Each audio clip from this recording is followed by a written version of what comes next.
Joining me now for a fair and balanced debate, former Clinton campaign advisor and Democrat of the New Democrat Network, Simon Rosenberg, and Fox News contributor Rich Lowry, editor of the National Review.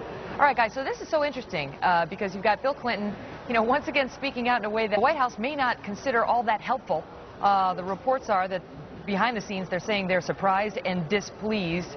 Simon, you're a former Clinton guy. What do you make of those comments? Why is he doing that? Well, I don't think anybody tells Bill Clinton what to think about any issue. I mean, he's obviously a very smart guy. But listen, what he was saying in totality was that the current path we're on is unsustainable and we need a better plan.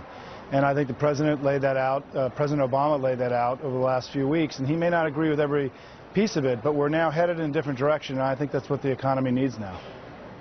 But wait, but that's not really fair. That's not really a fair description of the issue, because President Obama does believe we need a plan, and he unveiled it this week, and half of it is tax hikes. So you've got the former president taking a shot at half of President Obama's plan. So you can't spin it as, oh, it's no big deal. They're really not, they agree. They don't agree. No, they don't agree. That's clear. And I think, though, but where they do agree is that the current path that we're on, Megan, isn't working. I mean, the economy is slipping back into recession. We tried the Republicans' austerity strategy this year, and it didn't work. It's the central reason we're moving back into recession now, and that the global economy is in danger. And so I think what the president did responsibly in the last 2 weeks is lay out a new path, a different path than we're on.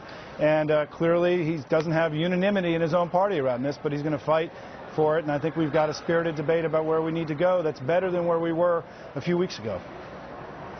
Rich, why is Bill Clinton doing this? Well, I'm going to go out on a limb here. This is always kind of dangerous, and say I think he's saying what he sincerely believes, and there's no ulterior motive. This is the centrist Bill Clinton speaking here, and it's just common sense. They're under no economic theory, whether you're a supply sider or whether you're a Keynesian, does it make sense to raise taxes in a weak economy, and that's exactly what Barack Obama wants to do in 2013. What you have is Bill Clinton, the policy wonk, just speaking the truth about it.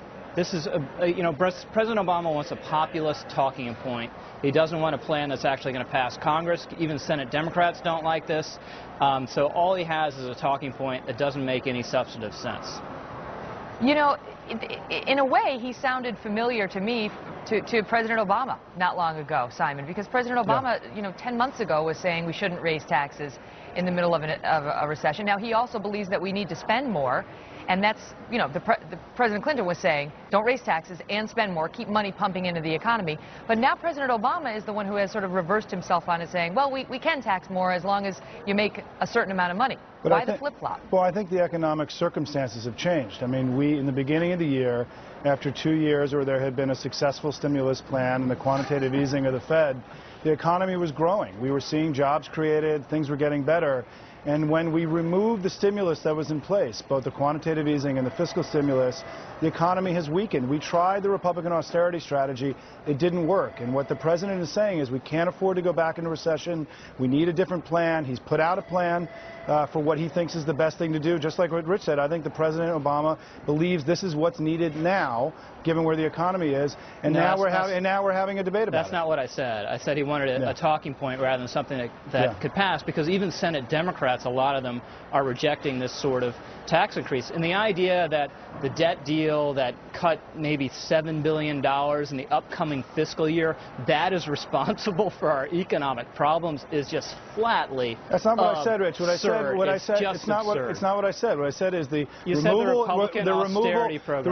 of quantitative easing, the removal of the fiscal stimulus that was in place the last 2 years, look, the markets tanked after the Republican deal this summer. Why did they tank, Rich? But the GDP growth was disappointing for a long time. It didn't just start last month, and it was disappointing all throughout the quantitative easing, which might have pumped the stock market up a little bit and commodity prices a little bit, taking a hit out of people's pocketbooks, but did not help the economic fundamentals. And this is the whole problem. Let me jump in because we're almost out of time. It's absolutely true. Let me jump in because we're almost out of time, and I want to get us back on track. Simon, let me ask you. Okay, somebody who used to work for Clinton.